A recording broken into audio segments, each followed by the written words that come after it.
साथियों, फिर एक नई बिरहा आपके बीच में गया कवि के कलम की एक गीत है। और पिछले लगातार बिरहा पर आपने सम्मान प्यार आशीर्वाद दिया है।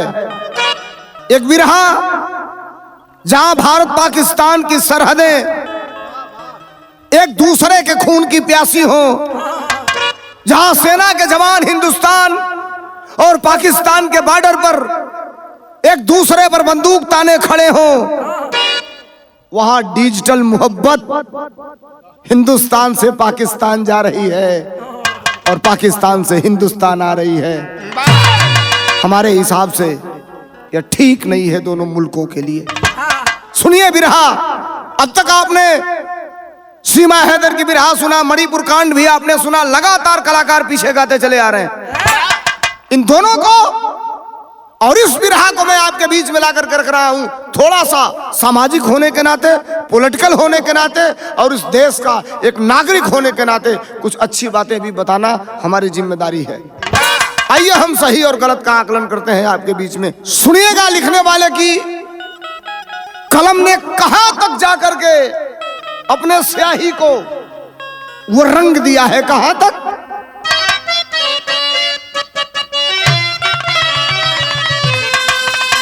अरे जहां हिंदू मुस्लिम की खाई खड़ी गए, हो गया है वहीं समता मूल की भी पैदा, सार्थकता की कोई गारंटी नहीं, सभ्यता संस्कृति का है नुकसान फायदा, खातर उड़ाई की तान पर इश्क नाचा, हीर राझा को वापस अरे दोबारा न लाओ, व्यथा से व्यथित है गया की कलम, सोलंकी बहन बेटियों को बचाओ।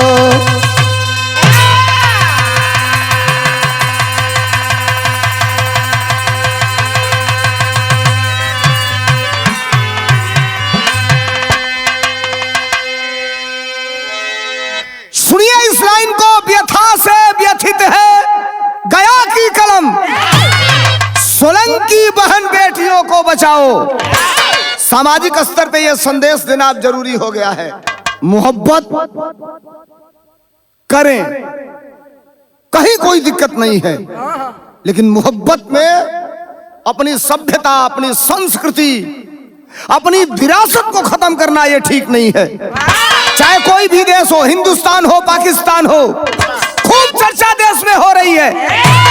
और समझिए ये चर्चाएं देश के असल मुद्दे से हमको और आपको भटका नहीं है। बिरहा में बड़ी खूबसूरत गजल है, सुनिहालो की बिरहा गया कवि के कलम का एक नई लेखनी है, सुंदर गजल है, नई गजल है। कौन मास्टर?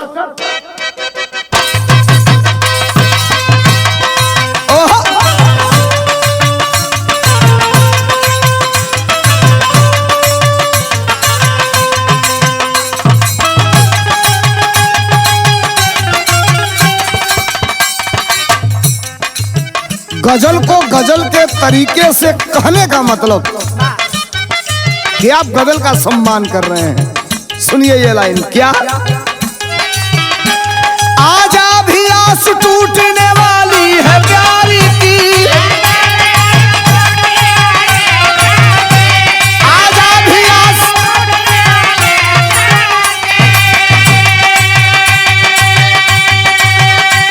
आजा भी आस टूटने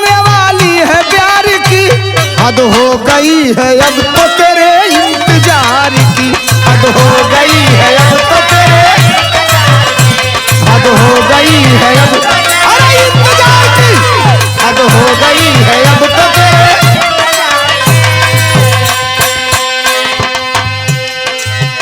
ये भारत सनातन धर्म का देश है। इस भारत को आर्यावर्त कहा गया, इस भारत को India is the golden world कहा गया, इस भारत को सभ्यता विश्व गुरु कहा गया, जो दुनिया को उपदेश देता है, उस भारत में आज बाढ़ आ गई है देश में हवसी बुखार की।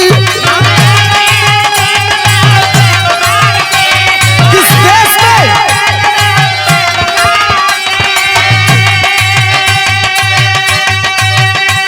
बाढ़ आ गई है देश में हवसी बुखार की। हद हो गई है अब तो यहाँ प्यार वार की, हद हो गई है अब तो यहाँ प्यार वार की, हद हो गई। अरे मोहब्बत की मोहब्बत।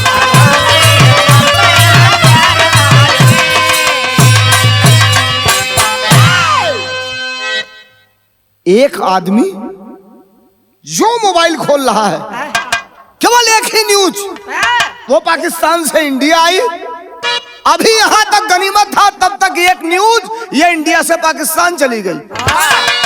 अब आप बताओ साहब, इसी देश में रहने वाले लोग, शर्म नहीं आती आपको? लिखते हो कई लोग सोशल मीडिया पे कि मैच 1-1 से ट्राई हो गया। ये गलत बात, ये खराब बात। आपके घर भी बहन है, हमारे घर भी बहन है, आपके घर भी बेटी है, हमारे घर भी बेटी है। मैं गाना कुछ भी गा दूं, इंटरटेनमेंट केवल आपका करा दूं, जमीर बेच दूं देश का, ये नहीं हो सकता साहब। मत बेचो आप। गाने वाले लोगों से भी निवेदन है कि आप ब्रैकेट लगा के गाना गाइए, जो सही है उसको सही, जो गलत है उसको गलत कहिए। ये धर्मेंद्र सोलंकी की आवाज और गया कवि की कलम है। इस बिरहा को कहां से मैं शुरू करने वाला हूं, थोड़ा सा दिमाग लगा करके सुनिएगा। बड़ी खूबसूरत बिरहा है, कहानी का शुरुआत है। कैसे मास्टर?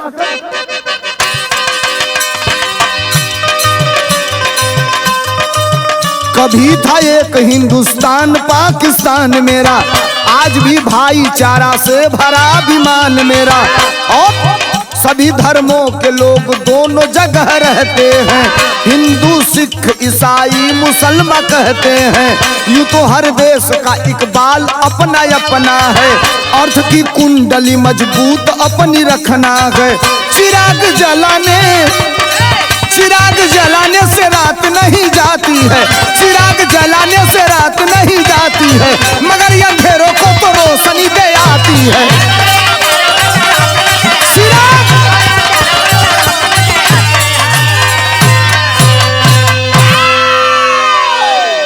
चिराग जलाने से रात नहीं जाती है, मगर ये अंधेरों को तो रोशनी दे आती है। अगर आप समझ गए हो इस बात को, तो कवि का इशारा यह है कि सामाजिक स्तर पे एक आदमी अगर खड़ा होकर के बुराई के खिलाफ आवाज उठाए, ठीक है अकेला चना भाड़ नहीं फोड़ सकता, लेकिन हम अकेले चले थे जानवे मंजिल, लोग मिलते गए, कारवां बनता गया। आइए साहब, इस समय देश में बड़ी हलचल है सीमा हैदर सचिन के मोहब्बत का। अब वही बात नागरिकता पर फसल है।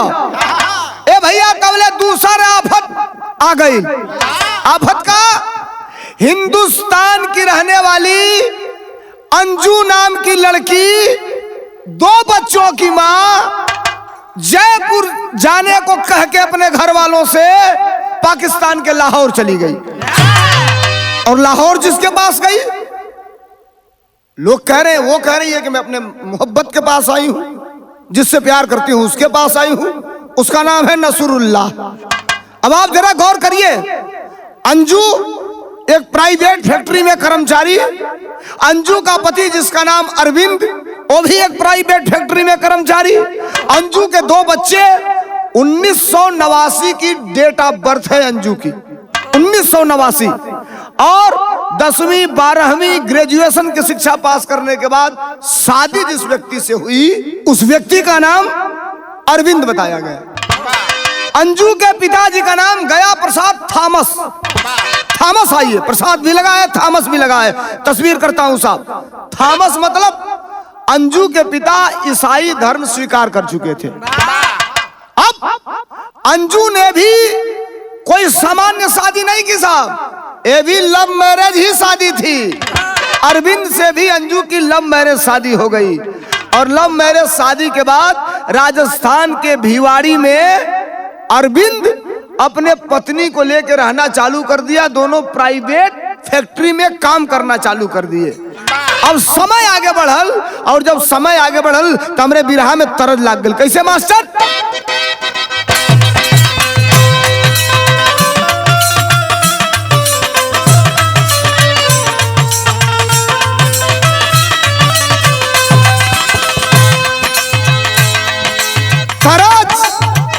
भैया लोग रोज नया नया तरह सुनत हवा लोग।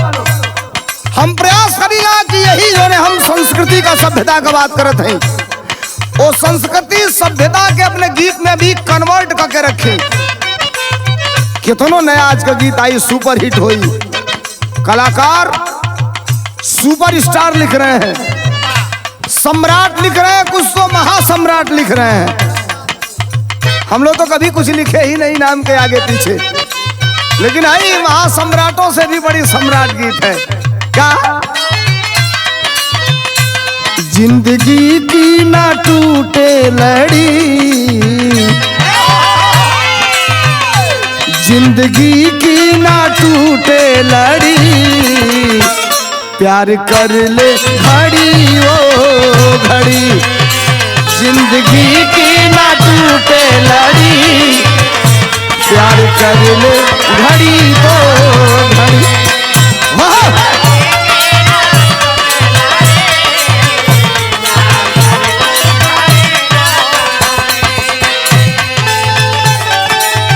ए लंबी लंबी उमरिया को छोड़ो, हाँ लंबी लंबी उमरिया को छोड़ो, प्यार की एक घड़ी है बड़ी, प्यार की एक घड़ी है बड़ी, प्यार कर ले घड़ी दो घड़ी, अरे जिंदगी की ना टूटे लड़ी,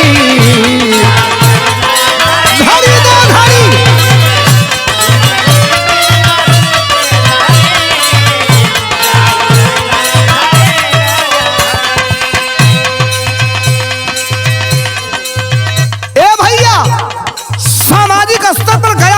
अच्छी बात लिखा, इस बिरहा को सुनिएगा। मैं बिरहा कहां से कहां लेकर के चलूंगा।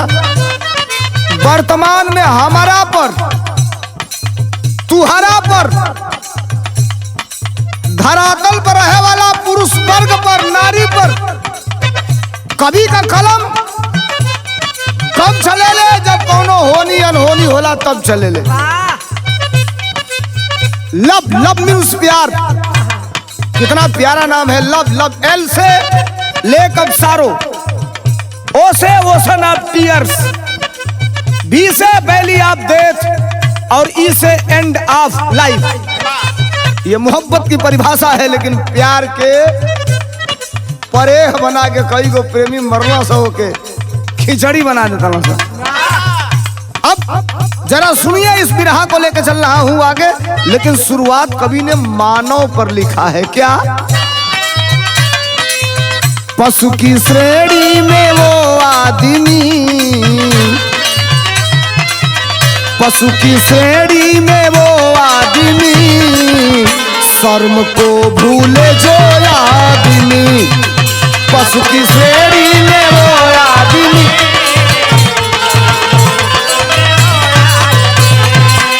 पशु की श्रेणी में वो आदमी,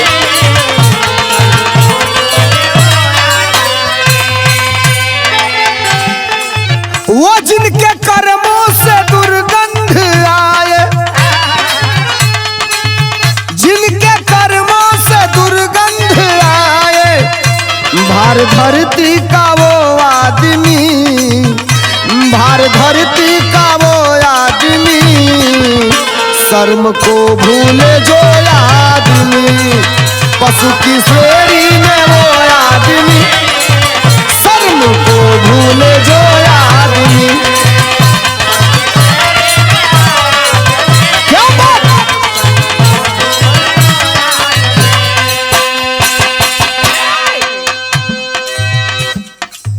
अब प्यार करने के लिए कोई मना नहीं कर रहा, हम मोहब्बत करने के लिए भी मना नहीं कर रहे हैं। ये जीवन आपका है और आप अपने जीवन को अपने तरीके से एंजॉय कर सकते हैं, लेकिन जरा सोचिए तो भारत और पाकिस्तान पर टिप्पणी करने वाले लोगों, जाति और धर्म पर टिप्पणी करने वाले लोगों, समाज को वर्गों में बांटने वाले लोगों, यह बिरहा केवल स्टोरी नहीं होगी, यह बिरहा उनके गाल पर भी तमाचा होगा जो हमको और आपको बांटकर और एक कुर्सी पर बैठ करके आनंद लेने का काम करते हैं। मेरी लाइन सुनिएगा, ये लाइन क्या कह रहा हूं। एक उम्र होती सब चीज की, बाल बच्चे किए तो सुनो। कहने का मतलब सुनिए, हम गा दिए, आप आनंद ले लिए। उन महिलाओं से, उन बहनों से, उन बेटियों से और उन पुरुषों से भी हर चीज की एक उम्र होती है। शादी हो गई, एक बेटा, दो बेटा, तीन बेटा, चार बेटा बेटी के मालिक हो गए। अब उसके बाद भी आपके जिगर में, आपके मन में अगर आई लव यू हो जाए तो आपकी ये नई पीढ़ी जो कल देश का भविष्य बनने जा रही है, इस पीढ़ी पर कितना असर पड़ेगा। सुनिए ये लाइन क्या। एक उम्र होती सब चीज की, बाल बच्चे किए तो सुनो। और इश्क में उनको क्यों भूलते, देश की नारियां भी सुनो। उसको कहते हैं नो आदमी, उसको कहते हैं नो आदमी, शर्म को भूले जो आदमी, उसको कहते हैं नो आदमी। अरे शर्म को भूले जो आदमी, उसको कहते हैं नो आदमी, शर्म को भूले।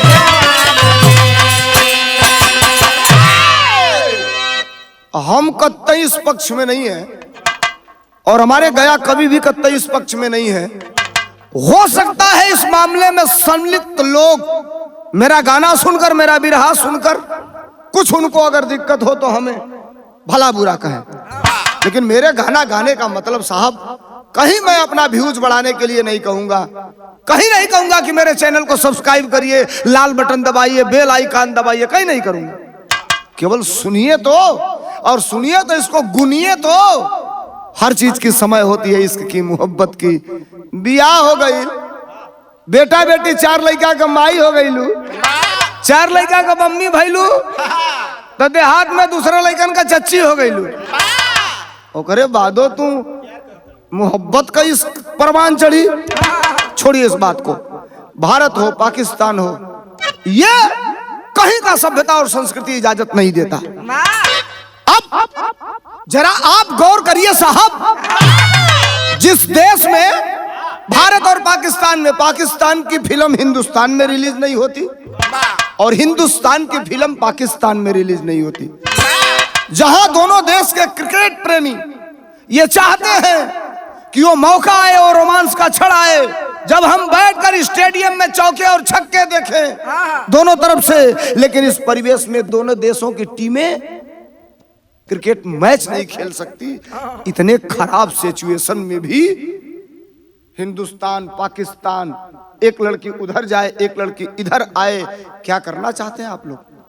मैं नहीं कहना चाहता, तमाम लोग सोशल मीडिया पे बोल रहे हैं इसमें किनका हाथ है, इसमें उनका हाथ है, इसमें इनका हाथ है। साहब, चाहे जिनका हाथ है, ये भारत है, ये दुनिया को संदेश देता है।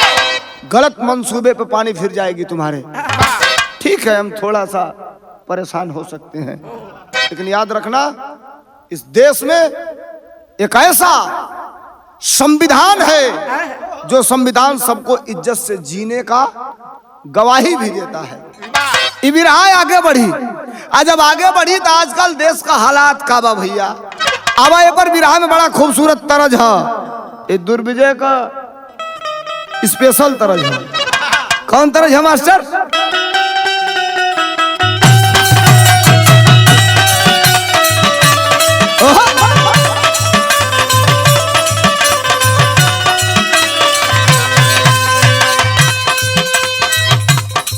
तरज हा तनी सुना, मर्द मेहरारू के बीच का बात हो का।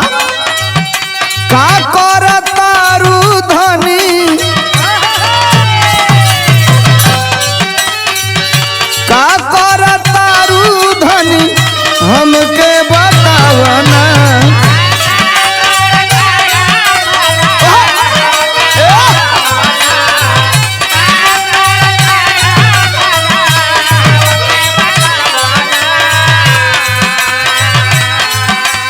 अरे रूपवा से पर्दा तनी रनिया हटावना।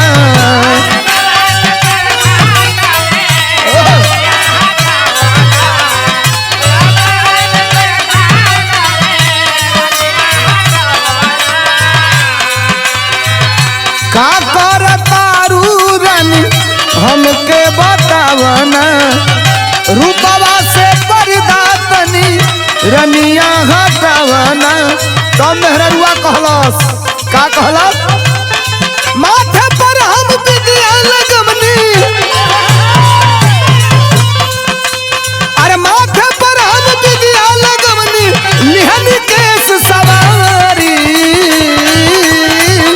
बलम जी सरक जाता, सजन जी सरक जाता कमर से पिस्तौल वाली साड़ी। बलम जी सरक जाता पिस्तौल वाली साड़ी।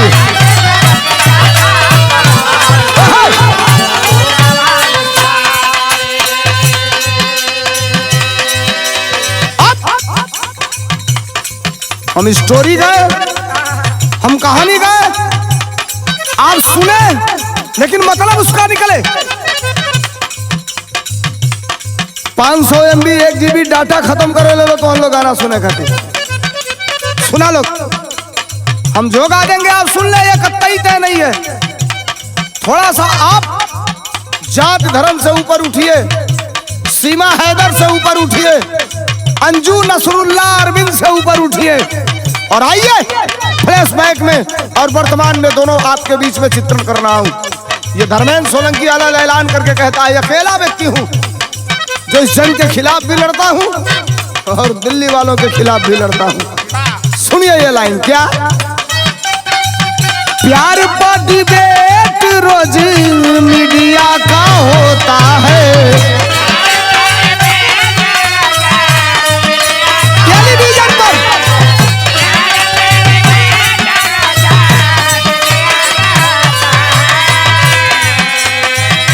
कहीं पर प्रेमी, कहीं पति देखो रोता है। पति देखो रोता है, पति देखो। अरे प्यार पर डिबेट रोजो मीडिया पर होता है।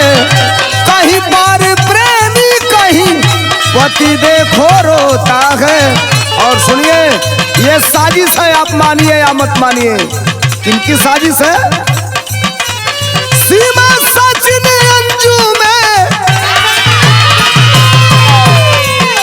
सीमा सचिन और अंजू में फंसाया जा रहा है।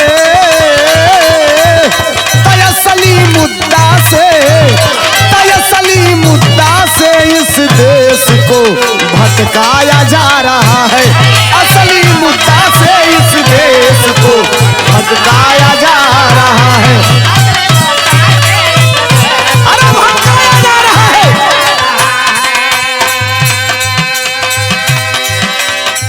साहब सुनिए सुनिए, एक मिनट एक मिनट एक मिनट। कोई जरूरी नहीं कि आप हमें वाहवाही दीजिए। ऐसा हो सकता है हम जिस दल से वास्ता रखते हैं, अभी तो दल का होकर नहीं गा रहा, जिस दल से वास्ता रखते हैं उसके एंटी आप हो जो भी राह सुन रहे। लेकिन जरा समझिए साहब, समझिए इस देश में हो क्या रहा है। अरे मणिपुर को जलवाते हैं, बेटी को नंगा घुमाते हैं, और बेटी को नंगा घुमाते हैं।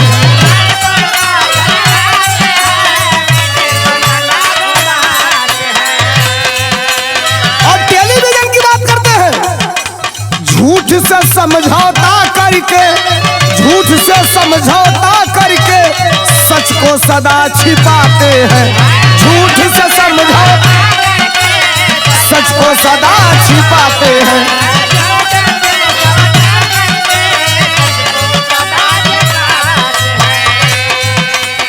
हिंदू मुस्लिम वाला जहर,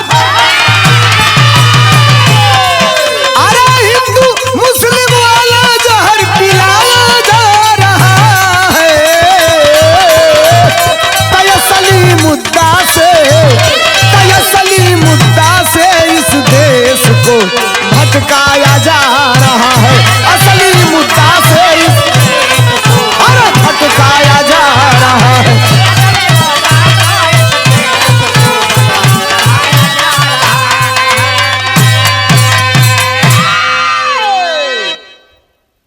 गाना हमारा सुने आप अब तक, आप कहेंगे बात आगे क्यों नहीं बढ़ रही है।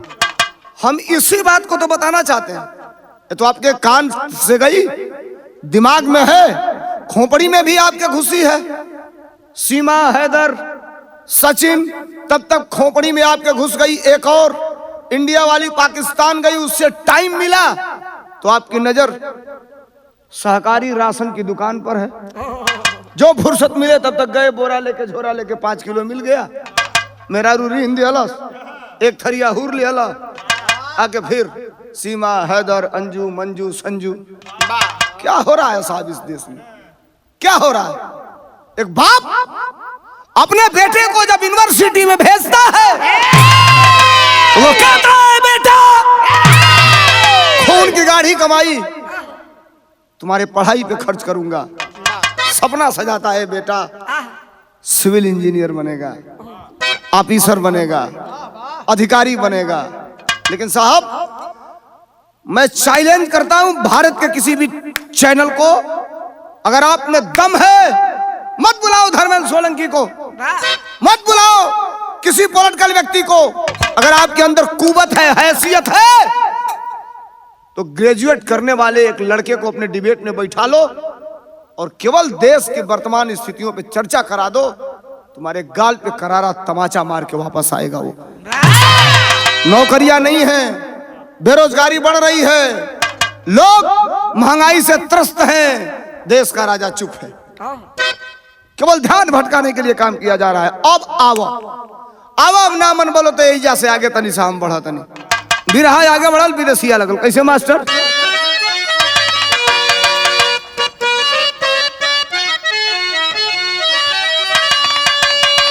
उधर से सीमा अइली, आई धर से अंजू गईली, अरे एमपी गुना जिलावा से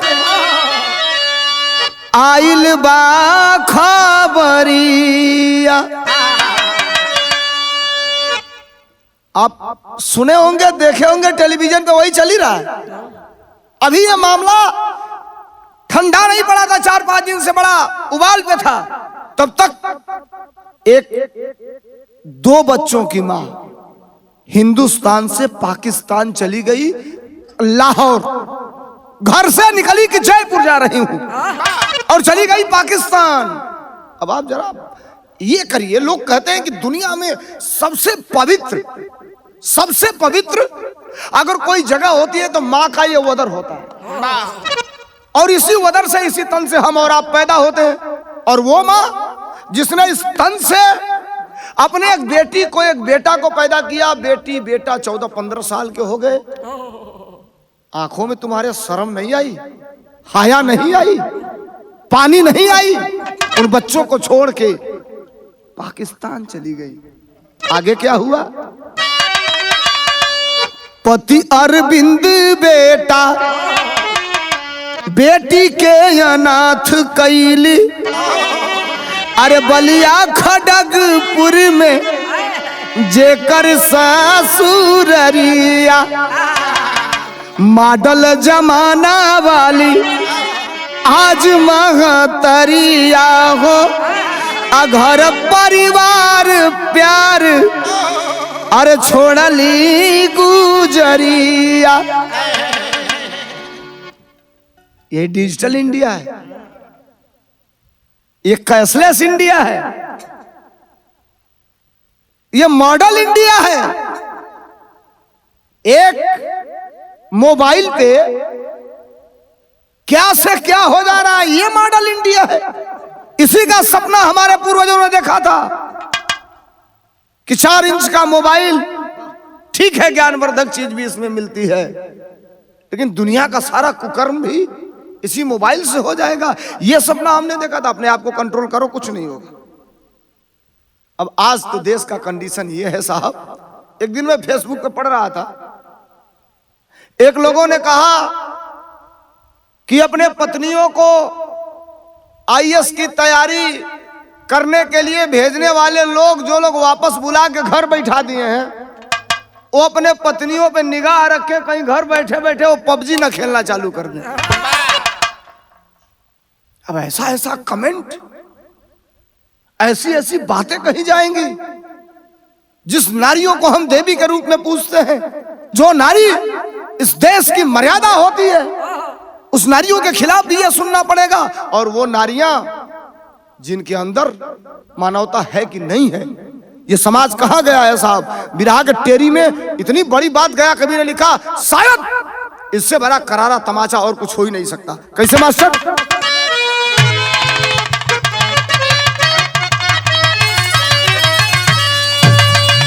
पहचान अपनी खोवे नारिया, हाँ पहचान अपनी खोवे, हो पहचान अपनी खोवे नारिया। अरे सीता सावित्री अनुसुईया इश्क पर रोवे,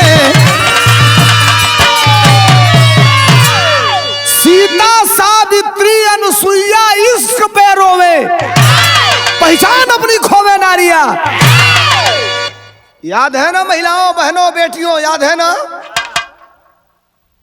सती सावित्री इसी देश में पैदा हुई, इस धरती पर।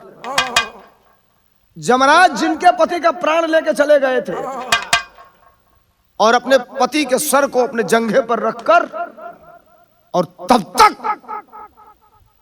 उसने प्रयत्न किया जब तक उसके पति का प्राण वापस उसके शरीर में न आ गया हो। सती अनसुईया याद है ना? वो अनसुईया जिसने साक्षात भगवान को, ब्रह्मा विष्णु महेश को जिद किया था इन लोगों ने कि हम भोजन तब करेंगे जब आप नंगी होकर हमें भोजन कराएंगे। अब देखिए, भाव समझिएगा, कहीं इसका दूसरा अर्थ मत समझिएगा आप। सती अनसुईया के सत्य को परखना था, और वो सत्य नारी के अंदर था। अपने सत्य से उन तीनों को बालक बना दिया। जो बालक अथराइज है, उस उम्र में, उस कंडीशन में अपने मां के नंगे बदन को देख सकता है। उस अवस्था में ला करके और उन बच्चों को भोजन कराया था। वो सतीत्व था, वो पतित्व था। क्या हो भैया, माई बहन लोग, कहां हमारा समाज देश जाता भैया? अरे ठीक बा, ये देश एक ऐसा देश है जिस देश में सभी धर्म के लोग रहते हैं। कहानी आगे बढ़ल, बिरहा में तरस लाग गल। कैसे मास्टर?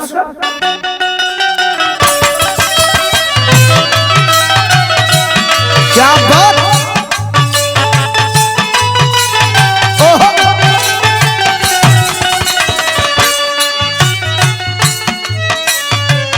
आप देखो ना, हम सलाम करीला अपने कभी गया कभी के हम सौभाग्यशाली हैं। जवन कुछ लिख के मिलेला, यथार्थ लिख के मिलेला। गया कभी का कलम बड़ा सही जगह पर ही तरह लिखलस। का मास्टर? केहू केहू कहेला, केहू केहू कहेला, केहू केहू कहेला उमरिए का दोष बा।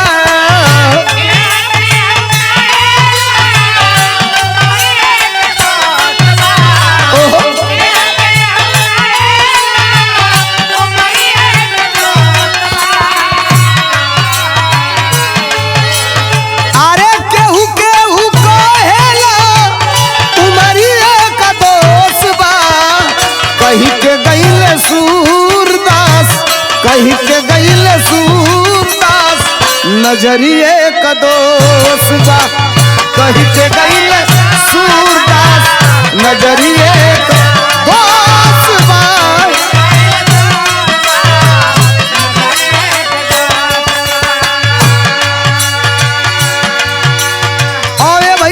समझ में ही नहीं खे आवत, हमारा समझ में एक एगो चीज आवता, एक एगो चीज आवता हमारा समझ में कि टमाटर अपने मेन रेट से गुणे 10 बढ़ गई। हमारा एक एगो चीज समझ में आवता कि हमारा बेटा बेटी का स्कॉलरशिप नहीं खे आवत। हमारा अब एक एगो चीज समझ में आवता कि सगरी नौकरी दूसरा के घरे चल जाती है, backward class, schedule class, SC ST class के नहीं खे आवत। हम तो कहतनी कि आज जोने पर चर्चा होता एक तनी सा रोक के तनी यहू पर चर्चा करे के चाहिए। लेकिन गया कभी लिखला का लिखला,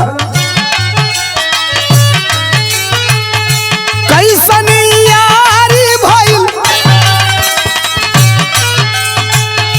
कैसन यारी भइल, कैसन प्यार बा,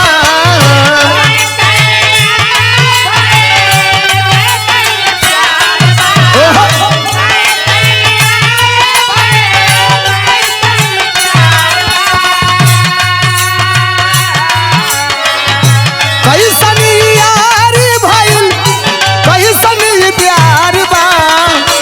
आवेला समझ में हमरे, आवेला समझ में हमरे मिटत संस्कार बा, आवेला समझ में हमरे मिटत संस्कार।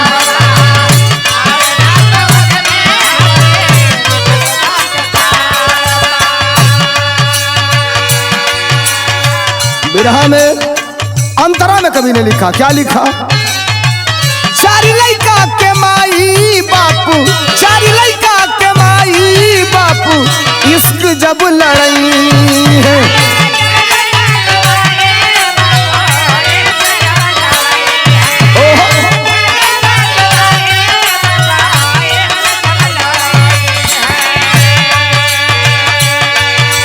अरे आवे वाला पीढ़ी के, आवे वाला पीढ़ी के भविष्य कहाँ जई है,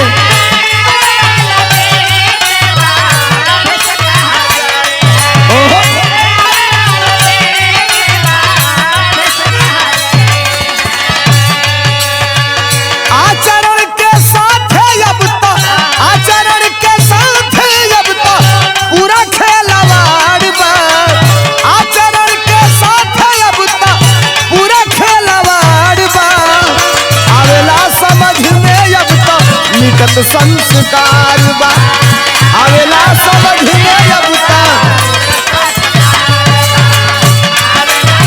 क्या बात।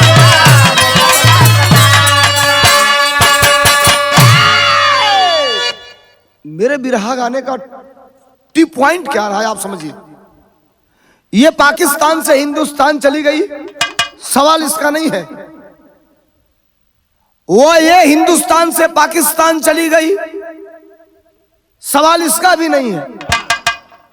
सवाल इसका है कि ये जो हो रहा है ये ठीक नहीं है किसी भी कंडीशन में। ये वर्तमान में तो परसेंटेज में है, लेकिन कल जाकर के जब अपने आप का उग्र रूप ये पकड़ेगा तो क्या साहब, बाप और माँ की मर्यादा कुछ नहीं होती, परिवार की मर्यादा कुछ नहीं होती, समाज की मर्यादा नहीं होती। मैं देखा अभी अरविंद जो कैमरे पर एक पत्रकार ने अपने गाड़ी में बिठाया था और गाड़ी में बिठा करके इंटरव्यू ले रही थी, वो अरविंद जो अंजू का पति है, जो अंजू हिंदुस्तान से पाकिस्तान गई, रो रहा था वो पति, रो के कह रहा था जब बेटी पूछती है और जब बेटा पूछता है मम्मी क्यों गई, तो मेरे पास कोई जवाब नहीं होता। समझदार है बच्चे। कहा जब मैं रोता हूं तो बिटिया मुझे पकड़ती है और कहती है पापा मत रो, हम हैं, हम तुम्हारे जीवन में हमेशा रहेंगे पापा, जो गया उसको जाने दो। अब तो बच्चों के मन के अंदर भी ये बात घुस गई कि जो गया उसे जाने दो। अब तो लाख चाह कर भी तुम अगर चाहो कि अब बच्चों से अपनत्व की भावना अपना ले तो नहीं होगी। उधर सुनने को आ रहा है कि कुछ ही टाइम के लिए वीजा लेके गई है, वापस आने वाली भी है इंडिया में। कई लोग ये कह रहे हैं कि वो इंडिया में आएगी, बच्चों को लेके जाएगी। कई लोग तो ये कह रहे हैं कि जिससे मोहब्बत की है, जिससे निकाह की है, वो कह रहा है वो नहीं आएगी तो मैं आऊंगा, बच्चों को लेके आऊंगा। क्या साहब, माहौल खराब करना चाहते हो आप लोग? यह देश गौतम बुद्ध का देश रहा है। यह देश सुभाष चंद्र बोस, चंद्रशेखर आजाद, महात्मा गांधी का देश रहा है। यह देश एक ऐसा स्वावलंबी देश रहा है जहां से धर्मों को मान्यता मिलती है और सामाजिक एकता का संदेश देता है। आइए बिरहा के आगे कहानी और आगे बढ़ल कैसे मास्टर।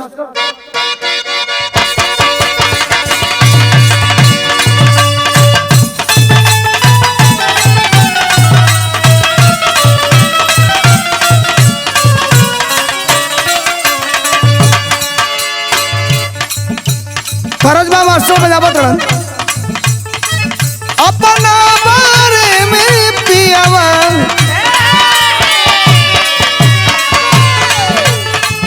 अपना बारे में पियावा कुछ ना बतावे हो, अपना बारे में पियावा कुछ ना बतावे हो। हमारा से जाने खातिर, हमारा से जाने खातिर क्रिया धरावे हो, हमारा से जाने खातिर।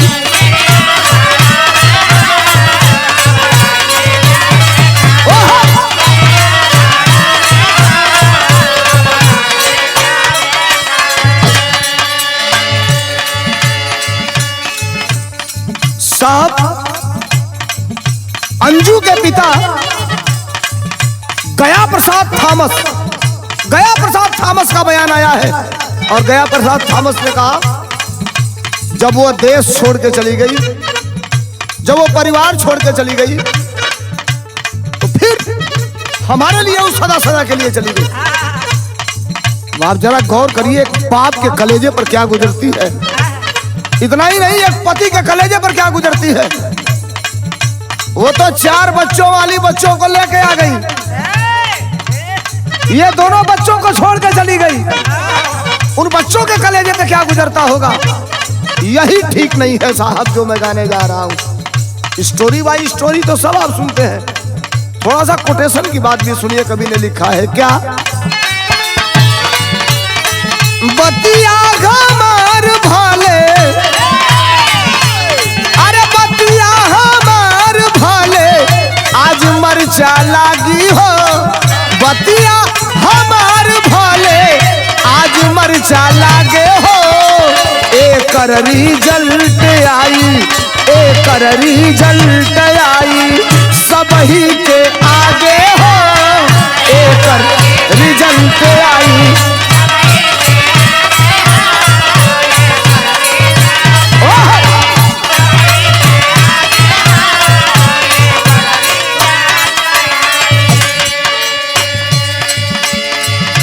और बिरहा में गया कवि ने सबके लिए, पुरुष और महिला के लिए, चाहे अंजू हो चाहे सीमा हैदर हो, सबके लिए, चाहे हमारे वहां का सचिन हो चाहे वो नसरुल्लाह हो, सबके लिए गया कवि ने ये लाइन लिखा है, जरा गौर करिएगा। क्या, हवस के सगरावा में गोड़ जानी धोवा,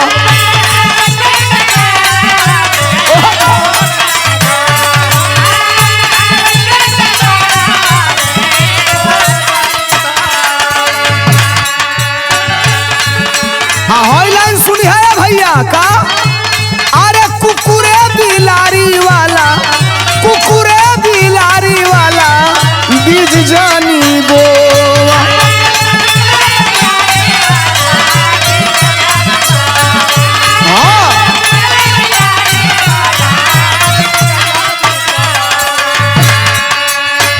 दुनिया के छोड़ी संस, दुनिया के छोड़ी छोड़ी संस्कार जब भागे हो, एक रिजल्ट आई, एक रिजल्ट आई, सबही के आगे हो, एक रिजल्ट आई।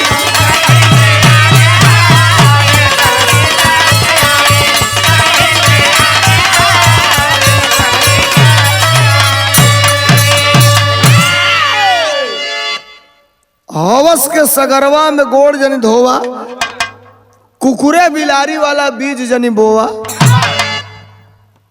दुनिया के छोड़ी संस्कार जब भागे हो, एकर रिजल्ट आई सबही के आगे हो। साहब ये मत समझिए कि मैं दर्शक हूं, दर्शक हूं और इस सारे खेल को मैं स्क्रीन पे देख रहा हूं, सुन रहा हूं। किसी दिन आप पात्र भी बन सकते हैं। यकीन मानिए, अगर इसका विरोध आपने नहीं किया, अगर इसके खिलाफ आवाज आपने नहीं उठाया, तो आप किसी दिन इसके पात्र भी बन सकते हैं ऐसे कहानी के। साहब और देखा था टेलीविजन पे डिबेट करने वाले लोगों को, देखा था उन पत्रकार महोदय लोगों को, कितना बड़ा खजाना मिला है, कितना बड़ा बम विस्फोट मिला है। न्यूज को लेके दौड़ते हाँफते दिखाते, ये गई वो, ये आई वो, ये उसका पति, ये उसका फला। मणिपुर में 2 बहनों को नंगा करके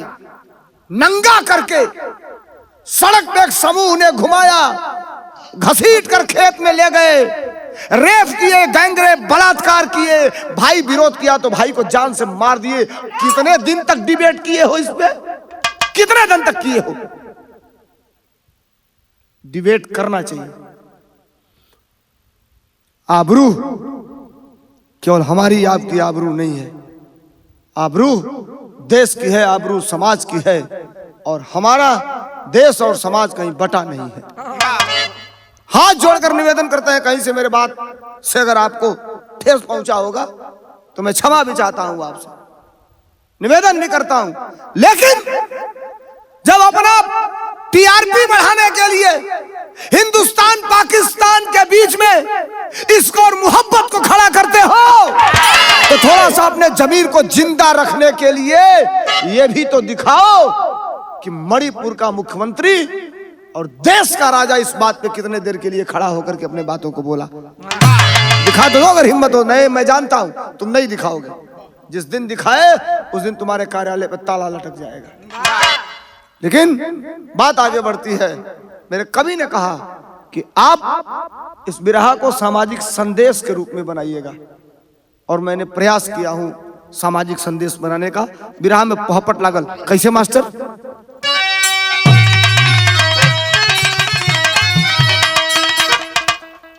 अब गया कवि ने महिलाओं को संबोधित बिरहा की ये लाइन लिखा है पोहपट की। चाहे हमारे घर की महिला हो, चाहे आपके घर की महिला हो, चाहे हिंदुस्तान की महिला हो, चाहे पाकिस्तान की महिला, सारे महिलाओं को गया कवि ने यह संदेश दिया है। क्या मास्टर? अरे महिलाओं को मिला है जो अधिकार संभाले अपने को। अरे महिलाओं को मिला है जो अधिकार संभाले अपने को, किसी कीमत पर तोड़े ना परिवार संभाले अपने को।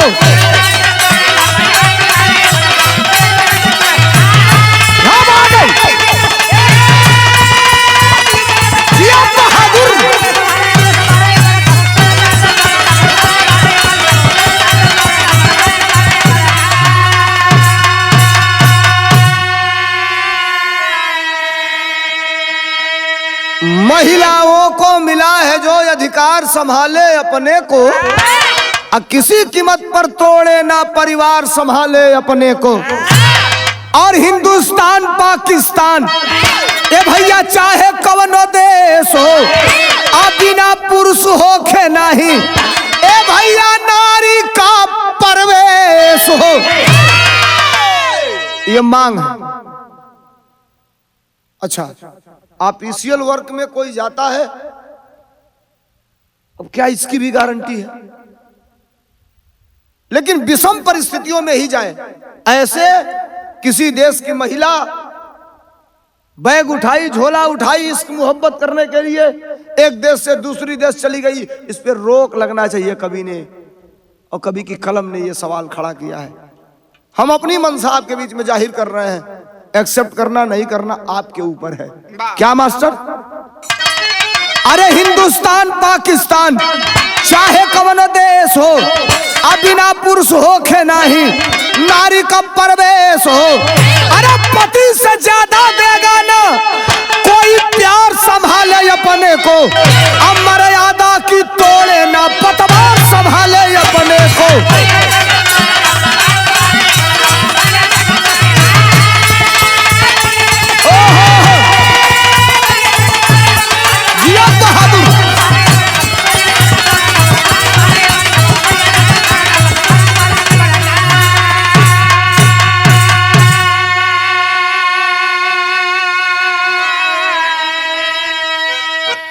क्या लाइन लिखा गया कवि ने कि पति से ज्यादा देगा ना कोई प्यार संभाले अपने को, मर्यादा की तोड़े ना पतवार संभाले अपने को।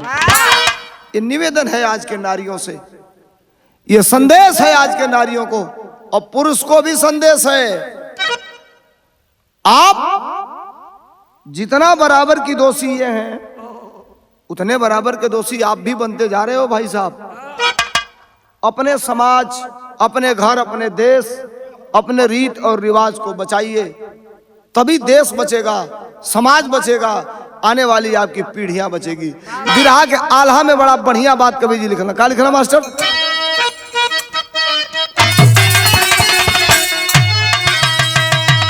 अरे जवने सीमा गए दर पर, अरे जवने सीमा गए दर पर देशवा में चर्चा बाटे।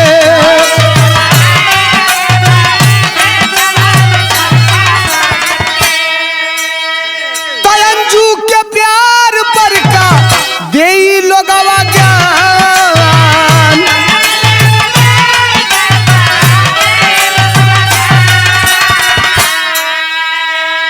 आ दोनों घटना के हम पक्ष में ना बानी भैया।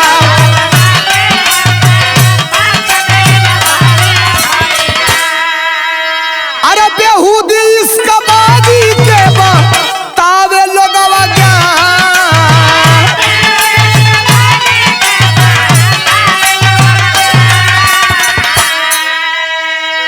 शिक्षा के साथे साथे बात है जरूरी बात।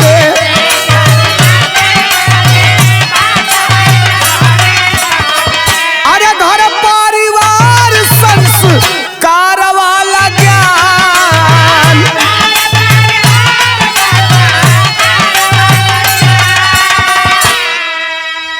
आसिमा सचिन अंजू के तू भाड़ में ढकेली हो देवा।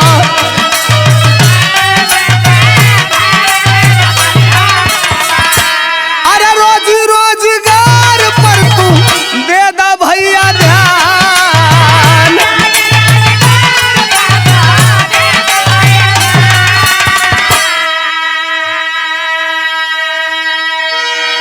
मैं ये कहता हूं और शायद मेरे बात से पढ़ा लिखा समाज भी सहमत होगा,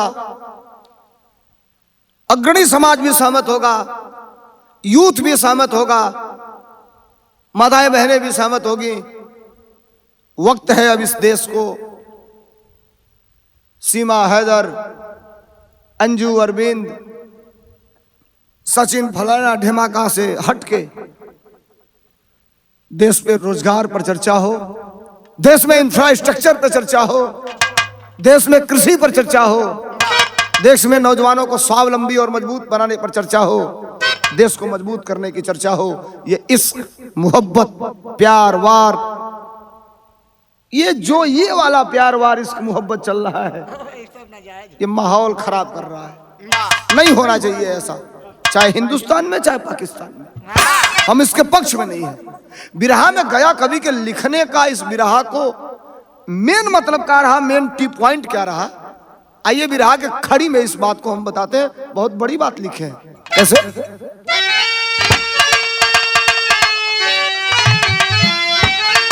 आज सुना, अगर जे गफलत में होके, जे भरम में होके, वो अपन भरम दिमाग से निकाल दे कि एगो सीमा, एगो अंजू, एगो फलानी, एगो ढेमाकी हमारे देश का संस्कार अगर खत्म कर दिया तो ये दिमाग से निकाल दिया लोग। ये भारत है, दुनिया को संदेश देता है। ठीक है, आज थोड़ा सा अपने ही लोग गड़बड़ कर रहे हैं, स्थितियां भी सामान्य हो जाएगी। बहुत बड़ी बात कवि ने लिखा क्या, अरे कबहू पीतल तप के सोना होना पई है, सीमा अंजू संस्कार हमर खोना पई है।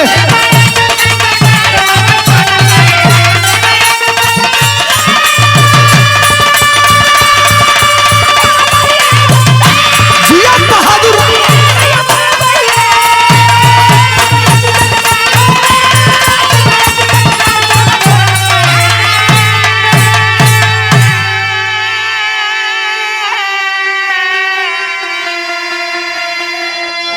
सीमा अंजू संस्कार हमार खोना पही है। देश सर्वधर्म संभाव की भावना वाला ये देश है। हमारे देश में सबको पनाह मिलती है, सबको जगह मिलती है। एक लाइन और लिखा क्या, अरे मीडिया के लोग सेवा यतने दुहाई, हाथ जोड़ते हैं भैया लोग, मीडिया के लोग सेवा यतने दुहाई, अरे बेरोजगारी देशवा का देता तू देखाई।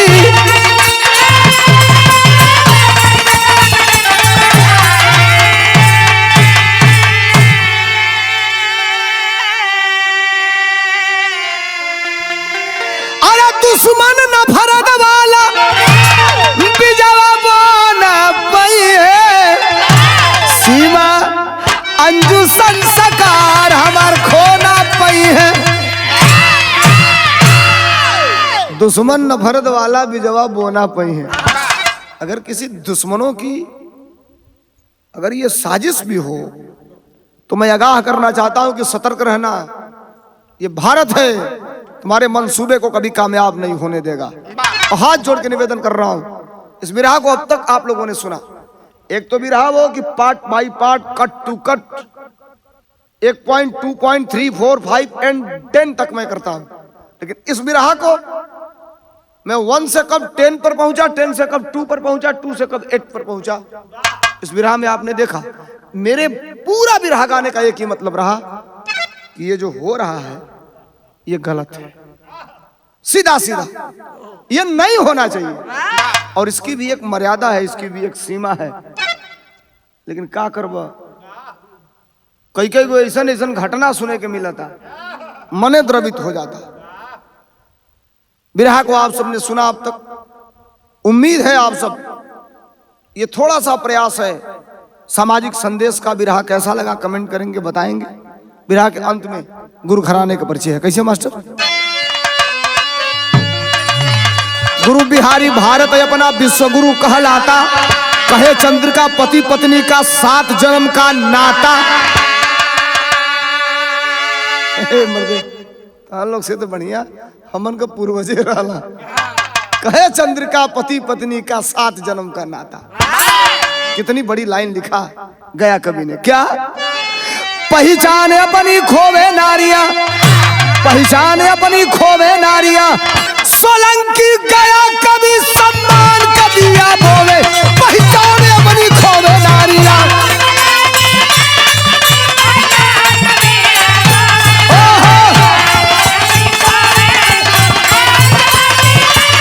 सम्मान कदिया बोले,